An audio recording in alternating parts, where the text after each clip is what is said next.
Dr. Bill Knight joins us from University of Cincinnati, where he is a professor with the emergency medicine department as well as neurocritical care.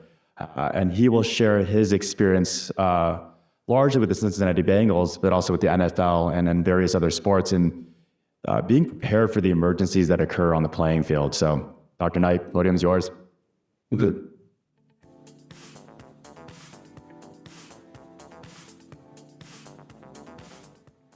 Good morning. I appreciate the conference planning committee having me here. It's a little unusual having an emergency physician at a spine surgery, but I decided to stand out without a tie.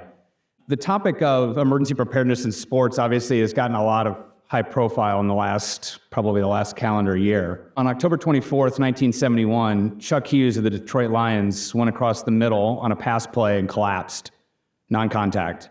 Legendary linebacker Dick Butkus frantically waved to the sidelines for help, and despite the efforts of the training staff, he died of a heart attack and remains the only on-field death in the history of the NFL. What happens next, everybody knows. On January 2nd, 2023, Damar Hamlin of the Buffalo Bills made a tackle in the middle of the field. He got up and he collapsed. The Buffalo Bills training and medical staff immediately went out on the field to evaluate him. And because of their prompt recognition of the seriousness of the incident, a quick call for other independent on-field medical providers. So we'll take another break. And the seriousness of the overall event, he had immediate CPR, prompt defibrillation, and an excellent outcome. And Chuck Hughes remains the only on-field death in the history of the NFL. And when David Okonkwo asked if I would participate in this, it made me reflect on what experience do we have, and it really points out that Cincinnati is a really good place to live, but a pretty terrible place to visit. We've had a lot of high-profile incidents on the field in Cincinnati, from Ryan Shazier in 2017, with kudos to David Okonkwo and Joe Chang, our chair of neurosurgery in Cincinnati, with their management of that in the hospital. Vontaze Burfict, Tua Tagovailoa, and Damar Hamlin last year. And I think that the number one thing when it comes to emergency action planning or emergency preparedness in sports is to assume that it's going to happen to you, and that preparation is going to make you more comfortable, more confident with life-threatening scenarios. This particular injury that you see in front of you was quote-unquote just a concussion when it all sorted out. But in the moment, it was a high C-spine, unconscious player with an airway issue who was prone in 35-degree weather in a rainstorm. And so you need to know what your role is, and not if it happens, but when it happens. And don't let it be the first time that you think about it. And so in general, an emergency action plan in my world is a written document. It's reviewed by all providers. It's practiced at least annually. And yes, this is coming out of the National Football League world, but I think you can translate this down to high school, grade school, collegiate athletes, et cetera. The most important part, I think, is that you incorporate in your EMS providers, because you start introducing a lot of different strangers into the equation, and that's where variability happens, and then that's where people sadly start to think and things go sideways. And so anything listed in your emergency action plan needs to be practiced, again, at least annually. What we also do is send this in advance to the visiting teams so that they know where to go. It's reviewed by those visiting teams before they travel. And it can be very complicated, or it can be very simple in terms of, again, who do you have? What are their roles? How are you going to communicate? Something as simple that we learned in the National Football League is that every single team and sideline had a different all-call sign for when you need help in the middle of the field. Because in the real world, we're not allowed out there. And so whether it's the X over your head or whether it's any other number of things, everybody had something different. And so when it comes to a real emergency, really the Bills providers just jumped up and screamed, help, come, waving, because it all kind of fell apart in the moment because everybody had a different sign at the time. And so the one thing to think about is that you've heard this through the other speakers this morning, is that it's not just the physicians really that we're out there taking care of the players, but you also have athletic trainers that are really in this way more than we are as the physicians. But then I think more importantly, what you have is EMS, which are not only responsible for the transport, but a lot of the more high-end life-saving type interventions that you may have. The most important thing, and this is a mantra as an emergency physician, it's really the idea of anything, anywhere, anytime.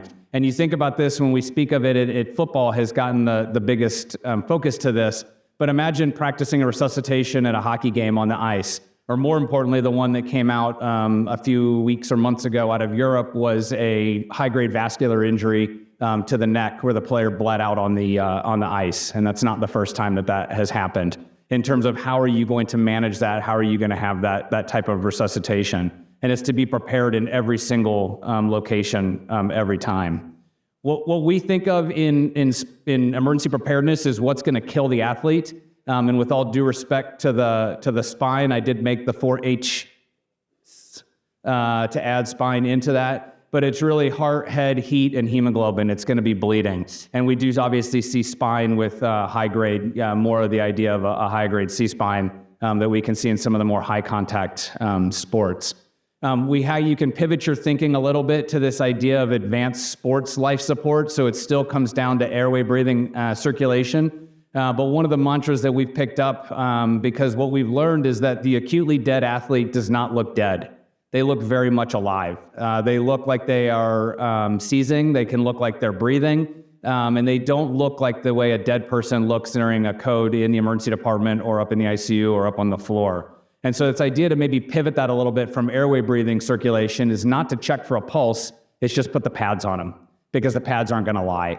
Because there have been a lot of patients who are having a cardiac arrest that have a pulse until they don't. And so that idea of how they can look. And if you watch some of the more high-profile sports resuscitations of cardiac arrests, either in soccer or the bigger ones, or even basketball, you can see that the athlete's eyes are open, they may make mouth movements, and again, they may be breathing up until they're not, and there's often at least a 2-minute delay until CPR is started.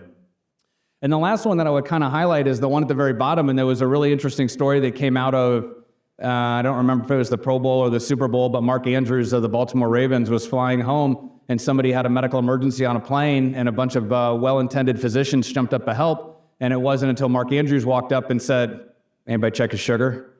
Because he was diabetic, and he was the one that knew that maybe that's what that would look like, not the physicians that were immediately on the scene. And so knowing who and what of your athletes, most of these athletes don't have complicated or chronic medical conditions, but some of them do. And so what is it, and how do you have those emergencies? Do they play with a pump if it's a non-contact injury? Do you know how to manage that? Those are all areas where you may get called as a physician, and the simplest thing is the patient altered. It's not a concussion, it's check the glucose, which is like number one in emergency medicine and what we do.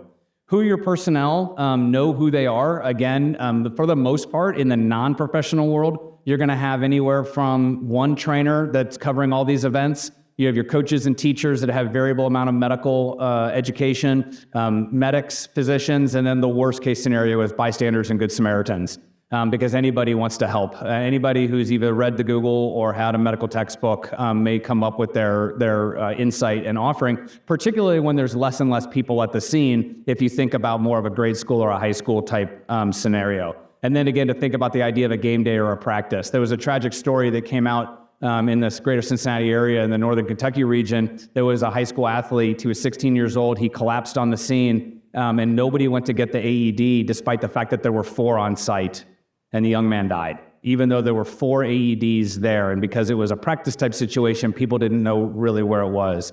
There's been another cardiac arrest scenario of a high school volleyball game where the young lady collapsed, and the first thing that somebody did, which was probably the smartest thing, is somebody went and pulled the fire alarm, because again, got that 911 response and it got people immediately to the scene. And so to think about where you are and then your game day versus how you practice. It's just a little bit of a peek behind the curtains of what we do in Cincinnati for our emergency preparedness. We staff all of the different independent roles for the Cincinnati Bengals for the NFL. All of those different symbols mean something. So we tend to have 3 unaffiliated neurotrauma consultants. We have 3 emergency physicians, 1 neurosurgeon, and 1 neurologist that serves in those roles. There's 1 UNC on each sideline and 1 up in the booth with 2 athletic trainers that are scanning for injuries at any given time.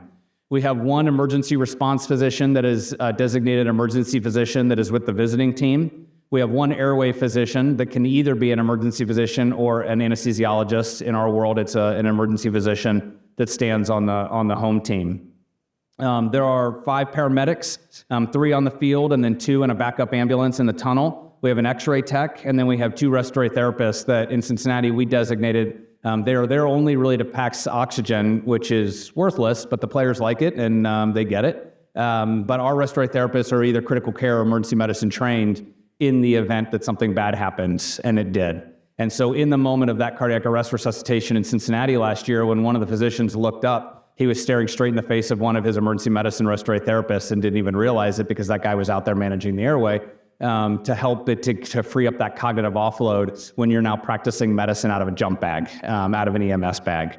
And so all of that this is where we have that kind of layout. Now, this is the pros, and you don't have that in high school and in college and in grade school. And so there's some additional thoughts that you really want to think about. And so what equipment are you going to have there? And that's going to depend on your sport, your location, your resources, and your personnel. Think about hockey to soccer to basketball, some of your low impact to high impact type sports.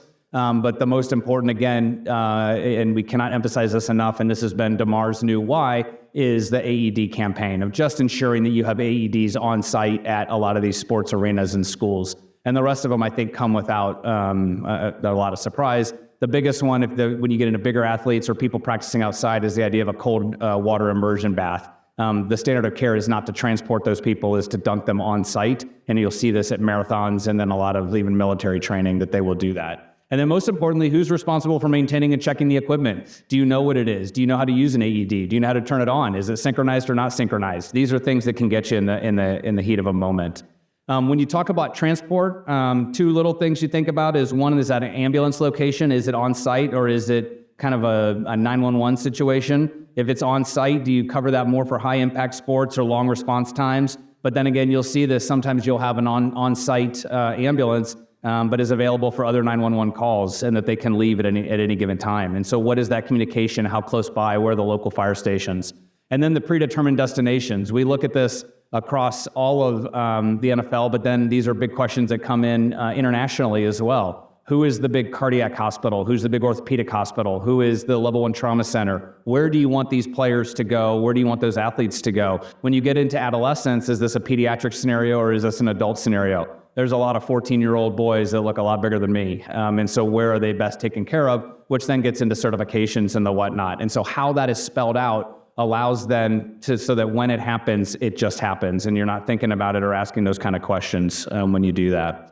I think it needs to be specific to each location, whether it's game day versus practice. The ambulance access to an injured party. We found this out across the NFL. Not every field allows an ambulance or can have an ambulance on the field. In Mexico City, when we were down there for an international game, they have a moat around the field. They could not get an ambulance onto the field, and you're dealing more of a cart. Well, can your cart handle a 350-pound athlete to do that? And so can it go into an arena? We think about this with basketball. Can't go onto many football fields, game day versus practice. What's the address to the location? If you just put in, as I learned yesterday, Caesar's Palace, it doesn't really get you here. And so where you go and how you can then direct people to get to where you need to go becomes really important as well. Knowing some of those primary and secondary access points, stadiums, arenas, fenced-in areas, and then where is that equipment location? Think about that young man I told you about in Cincinnati. There were 4 AEDs on site and not a single person went to get it and not a single person applied it, and that young man is not with us today. Same with the cold water immersion baths. Having one is good, not having it full is not good. And so having it prepared and ready to go. And then again, those stage ambulance or carts. And so at the end of the day, you really need a plan for everything. You need a specific airway plan. It gets really down to what equipment are you going to use. We learned a very interesting lesson when the NFL mandated that we go to video laryngoscopes. Again, think about it. The best analogy I have is when you have robotic type surgery or screen-based surgery. Imagine doing that at noon in July in Cincinnati on a field. You're not gonna be able to see that screen very well. And so little things like that you don't want to run into in the middle of the situation when you need to, or find that your batteries are dead or that nobody checked the AED, et cetera. And so having that plan of who's going to lead it, who's going to be the code leader, and this has been well publicized out of the Damar situation, is that the airway physician, one of my partners was the airway physician, but once he moved to begin to manage the airway, he realized that he did not have the cognitive load to run a cardiac arrest at the same time, and he handed it off to one of my other partners. We had 5 emergency physicians on the sideline that day that managed that cardiac arrest. That's a luxury that not a lot of a lot of areas get to really have. And so at the end of the day, you also want to make sure that you have an after-action review. You want to review it. You always want to QA this in the same way that we do a case in the hospital. Know what happened, what was planned to happen, what can you learn from this, what can you do better, that there are life-threatening athlete situations in sports. You want to know and practice that written emergency action plan. You want to practice for those unusual circumstances. Again, what I've learned intubating on a video laryngoscope at noon in July is sometimes better being done with a blanket over your head.